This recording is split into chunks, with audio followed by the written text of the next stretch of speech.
Mercredi 19 mai 2021, chers internautes, ravis de vous savoir nombreux à regarder cette autre édition de la revue de presse sur JDC Plus TV. Nous sommes à la veille de la célébration de la 49e édition de la Fête de l'Unité et la presse en fait écho. Cameroun Tribune indique que pour la deuxième année consécutive, l'événement sera célébré sans festivité en raison de la pandémie à coronavirus. Le journal souligne qu'à cela ne tienne, le peuple camerounais est déterminé à défendre et promouvoir une valeur qui fait son identité et qui jusqu'ici a été préservée malgré une multitude de menaces dont des tentatives d'atteinte à l'intégrité du territoire, mais aussi l'instrumentalisation du discours de haine et du tribalisme. À ce sujet, le quotidien a consacré tout un dossier spécial à lire en pages 7 à 14 de son édition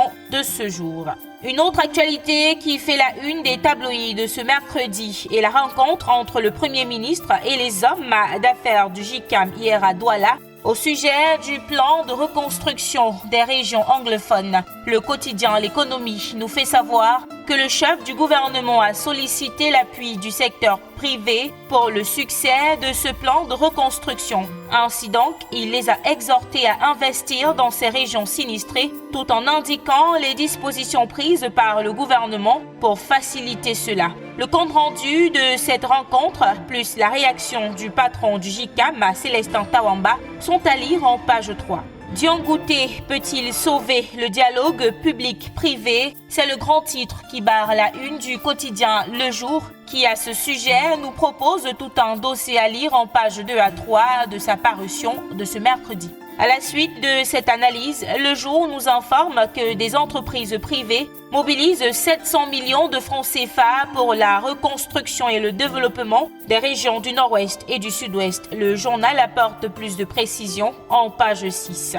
Du côté du journal Repère, on nous présente un Premier ministre qui est prêt à lever les blocages en ce qui concerne le développement du secteur privé pour assurer son implication dans la reconstruction du Nord-Ouest et du Sud-Ouest.